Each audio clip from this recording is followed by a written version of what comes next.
Well, in today's video, we're going to do a informal review of version 9. I just got it on my Model X. So as you can see here in the release notes, it says version 9 introduces updates to the touchscreen Tesla mobile app designed for easier, more convenient experience, blah, blah, blah.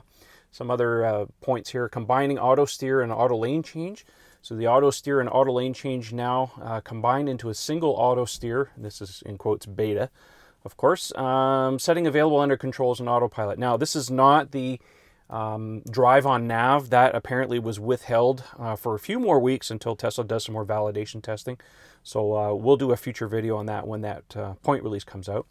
The other thing here, blind spot warning. We finally get some blind spot warnings on the car. I'll show you the instrument cluster on the Model X here as some of the changes here when we get a little further down. Of course, we have a dash cam. I'll do a review a little bit later on the dash cam. I'll compare it to my Blackview camera that I have here. It's a dual channel system, so we'll do a comparison between those two. Of course, some of the changes in the mobile app, if you already have that installed on your cell phone, of course, you'll see here you need at least version 3.6 of the software on the app, so you get some of the changes that are there. So look forward to that. Make sure you have that installed on your car before you do the updates. All right, moving along. Application launcher. Yeah, a lot of this stuff has changed. I'll show you that here. Along the bottom here, you've got all the icons. Now, on the Model S and the Model X, there used to be a lot of icons up here. That's all been migrated down to the bottom. Some changes in the climate control system, some changes in the navigation. Use HOV lanes. What's this? To improve navigation's ability to provide relevant instructions, you can now select whether or not your car is eligible for high occupancy vehicle lanes. For me, I do get that because in Ontario we get green plates, and that's one of the things that I get access to is HOV access on that. You see here, traffic view has been restyled to further highlight problematic areas. Roads experiencing slower speeds or delays will be emphasized with red and yellow lines. Now, we already have that in Google Maps. I'm just curious to see what kind of changes they've made in there. Media Player gets some updates too. Media Player now is for 3 different views. Mini, 3 different sizes. Oh yeah, so much like the Model 3, we've got the little sliver in the bottom you can drag up, get a little bit bigger screen, and of course a much larger one. We'll go through some of that as we go through. Controls. Now this is the big one because on the Model S and the Model X, the controls for settings have gone all over the map. They were terrible before. I like the way that they were organized on the Model 3, so they brought a lot of that organization feature to the S and the X now, so we're much more on par with what's happening in the Model 3. That's a big bonus in my books because I'm always hunting and pecking, trying to find software settings in the car. So obstacle-aware acceleration. Acceleration is automatically limited to an obstacle is detected in your path of your vehicle while driving at low speeds. That I will do a test later on when we do an autopilot thing. And of course, everybody's talking about the new Tesla Tari. There we go. I like how they did that. So yeah, Tesla ported the MAME, that's the Multiple Arcade Machine Emulator, to the Model S, or well, actually all the Teslas, and they've licensed some official ROMs from Atari, so we'll be able to play that in the tapping on the Tesla T and getting into some of the Easter eggs. All right, so let's have a quick look here and see what's going on. So yeah, oh yeah, look at that. There's the media player. So let's just do a quick tour here along the bottom. I'll just let me just have a look at the map here real quick and just see. I'm hooked up to Wi-Fi, by the way, so some of these updates may happen a little quicker than others, but let's just have a quick look here along the top. So we still have the lock icon as usual, and tapping up here. Yeah, so this is the thing. On the map screen on the S and the X prior in 8.1, in order to get the icons to come up at the top, you had to touch somewhere on the screen and it would bring down the navigation. That's gone now because they've embedded a lot of that. So they've spread the buttons out a little bit more. So that's actually, I like that because now we get a bigger nav screen. So they've relegated most of the quick access stuff here to the top. So, you know, I've got my home link, of course. I've got my different driver profiles. There's your Tesla T, so you can see, you know, let's see here. There's the Easter eggs. Yeah, there's the Atari one. We'll check that out a little bit later. Okay. Wi-Fi, Bluetooth, time. Okay, that's kind of fine. Let's go down along the bottom here. So on the left-hand side, we have media player. Actually, let's go to controls first. Let's have a quick look in there. Yeah, I like the media player. That's nice. All right, here's controls. Oh, yes, look at this. Now, on the S and the X, for those of you who are watching that have Model 3s, maybe you didn't know this, but there used to be a settings here on the left-hand side and a second tab along the top where you had more settings. This is just like the Model 3 where everything's on the left-hand side. Now, on account of having, looks like, because we have a longer screen, oh yeah, there we go, right there. So they've gotten rid of the little gear icon that appears on a Model 3 for subsequent settings that might be buried a little bit deeper. Mainly because we have a longer screen here so we can scroll up and down. So here on my Model X, here we got quick controls, so I can get at all my lights, I can get at all my doors. Let's open up the Falcon Wing door. There it goes in the back. Oh yeah, that's nice. And all the different trunks, I'll open up all that stuff so you guys can get a pretty good idea. It's still animated, that's really nice. I don't get close all. Oh yeah, there it is, close all. So let me just do that and that'll just close all the... Slam, slam, slam. Okay, that's all good. Display brightness, of course. Let's go look at the seats. So I still have control over my seats. Easy entry. Oh yeah, that's moved. Suspension. Of course, I'm in park right now, so I can't adjust anything. We've got controls for my lights. Most of the stuff is all good. I love the controls. It looks just like a Model 3 now. Yay. Acceleration, all standard here. Range mode, trailer mode. Yeah, okay, fine. Autopilot, here's some extra stuff in here. Lane departure warning. Yeah, all the standard stuff. Just the controls get the new look of the Model 3, so that's really nice. What do we got here? Falcon Wing door height, closed key fob, driver mode, smart preconditioning. Yeah, all the stuff is standard stuff. It just gets all the new look and feel. There's my trips, and then we got some settings for navigation, trip planner, avoid ferries. Use HOV lanes. That's a new one. I'm going to leave that on, and we'll check that out a little bit later. Safety and security, park assist, passive entry, pin to drive. There it is right there if you want to turn that on. You can turn on a pin, of course, cabin overheat protection, allow mobile access, and then some of the service stuff. Of course, we got our manual. Slow, but that's fine. Okay, there we go. So that's a quick tour of the settings in the Model S and the X, so thumbs up on that like that. Let's go and look at the... Yeah, look at this. So now we have, yeah, so there's the mini mode. Is that it right there? So, yeah, pulling up from the bottom doesn't do anything. So you actually have to hit the mini. Yeah, so it always brings up this one, and then I can scroll it down like that. And I think there might be, yeah, there's an even bigger one. So I can actually connect to my phone. I can pull up streaming, tune in. Tapping any music brings up the search function. Yes, okay, good. I'll play with this a little bit more. So far, I like what I see. More like Model 3. That's excellent. All right, let's just hide that. I'll talk about this one here in a second. Well, let's go through it right now. Okay. On account of moving all of the icons from the top, they've buried them now in this little pop-up menu here down at the bottom. So I can bring up things like the calendar. So there's my calendar, American Express. Okay, fine. There's the energy graph. Now, the energy graph, by the way, all of these are modal overlays. So there's no split screen anymore. I can't flip these around. Like on the S and the X, you used to be able to press an icon and flip these screens around. But on this now, they stay put down on the bottom. So I don't know if I like that or not. I don't tend to move things around on the screen. I really like navigation to be at top. That's a personal preference. I know a lot of people like things differently. All right, let's take a look at the web browser. Oh yeah, it goes up to half screen. Then I can pull it up. Yeah, that's a little nicer. I don't know if it's any faster. I'm trying to bring up Model 3 Owners Club here, but it's... this is the problem. If you don't have a Model 3 or one of the new S's or X's with the new Intel MCU, the browser is practically useless. All right, so we've got some stuff on there, and you can see here scrolling is a little on the slow side. Refreshes are a little slow. This is literally why I never use the web browser in the car. It's bloody ridiculous. I don't use it. Whatever. Okay. Let's look at the camera. So now we have, there's the backup camera. So again, I can't flip it. There's no way to do that. I'm actually curious, if I put the car in reverse, all right, there goes my easy entry. Okay, let's just put the car in reverse and see what happens. Okay, so it looks like it did before. The camera moves up to the top, so I like that. Okay, and then I get my door controls. That's normal. All right, so let's just dismiss that. So there's your backup camera. You can pull it up anytime. It's an overlay, but you can't switch it around. Let's see here. Call. That's interesting. They've got a very anachronistic candlestick icon for the for the telephone function. I don't think anybody under the age of 40, 45 knows what a candlestick phone is, but hey, Tesla being Tesla. All right, so there you go. You've got your contact, there's your dialer, and then charging.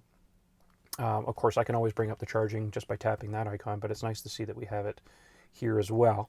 So that's kind of a grand tour of the little pop-up icon. It's going to take me a little bit to get used to not having to double tap twice. It's still a double tap to pull up what you want, but now I don't have to reach quite as far. So moving along the bottom is a little bit easier, because on this card, getting a stretch out to this side is a bit of a pain.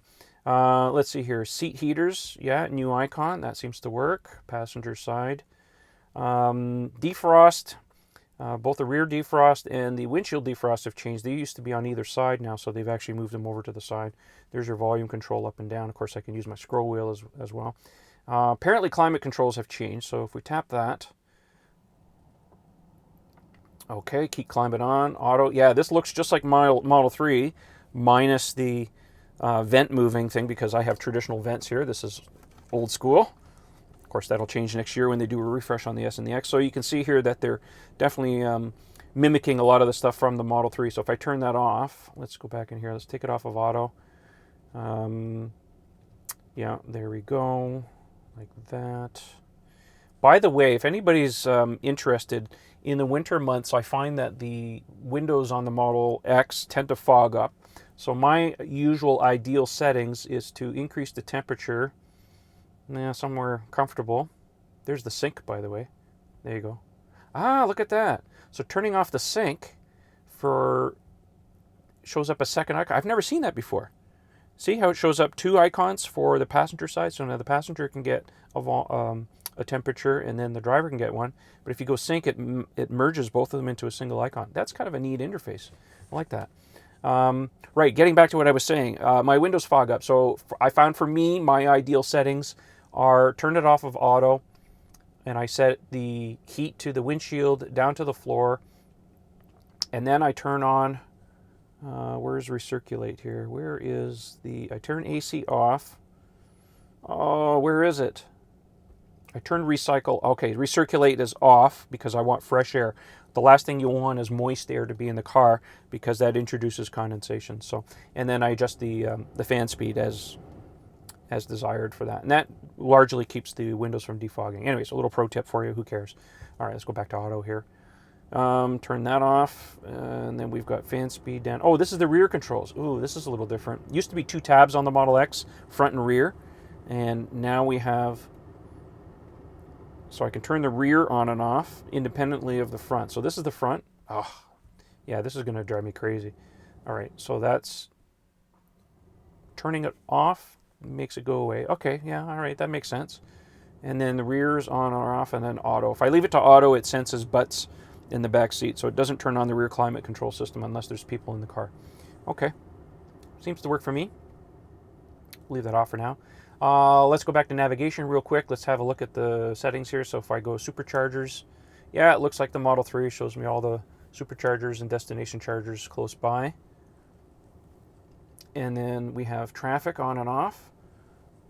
Let's zoom out a little bit and see if we can find some traffic. Toronto is a really bad place for traffic. So where's my orientation here? Here we go.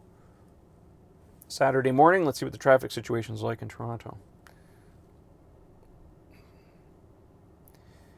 Yeah, I know, MCU. I'm thinking about, if this screen never goes bad, I'm probably going to ask Tesla to do an MCU upgrade for me. I've got some credits in my Tesla account to use for service, and I may just spring and get the MCU upgrade. All right, a little bit of yellow, so if I turn that off, okay. And then we've got the map view, which is kind of traditional there, so nothing's really changed that ways. If I go to navigate... Yeah, not much is different in there. They've moved these controls. Used to be kind of in the center. So that's there. Recents, favorites, enter an address. Yeah, nothing's changed. By the way, pro tip for those of you who have a work and a home address entered. If you're at home and you have a work address, if you just drag down on the navigate button like that, it automatically pulls up whatever address that you want, and vice versa. So if you're at work and you want to go home, if you take the navigate button and you drag down like that, it automatically enters the opposite navigation thing. So that's a little tip for you. Now let's take a look at these games. We're going to go in here. We're going to bring up the Atari, and let's see what it does. All right, Missile Command, there we go.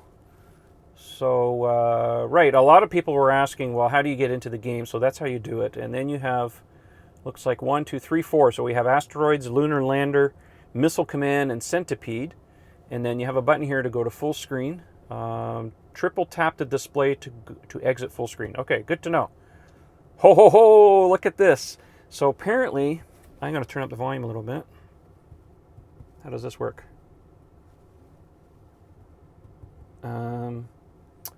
Ooh.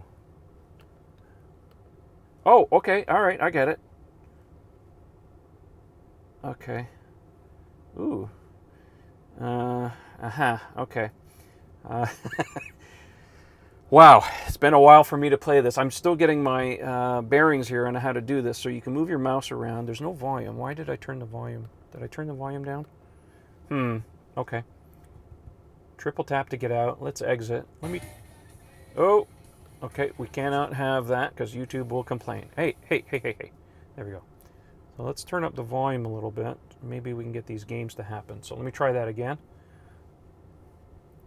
Atari. All right.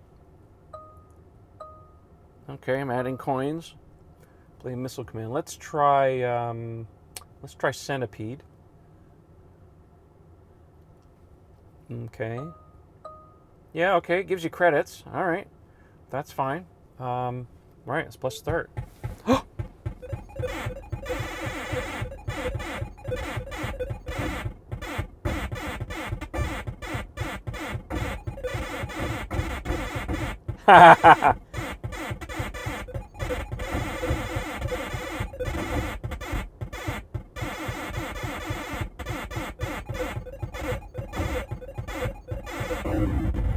Well, there's Centipede for you. Let's try Lunar Lander.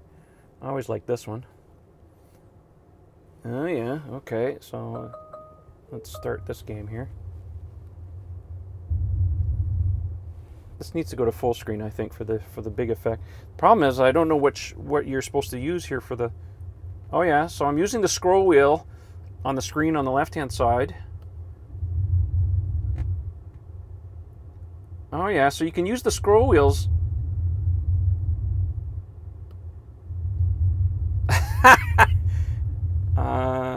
Okay, so the right scroll wheel works as well. Okay, so if you push down on the button, you get thrust.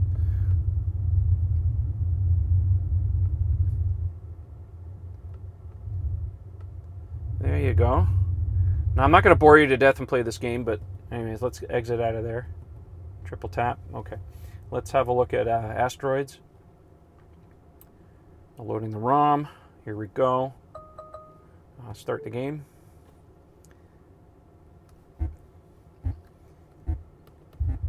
Whoa, okay, that's thrust. Not cool. Okay, right scroll wheel. Okay, so left scroll wheel is thrust and rotate. Whoa, what happened? Oh, I think I hit hyperspace. All right, so you can use the scroll wheels. It's going to take some getting used to. That's shooting.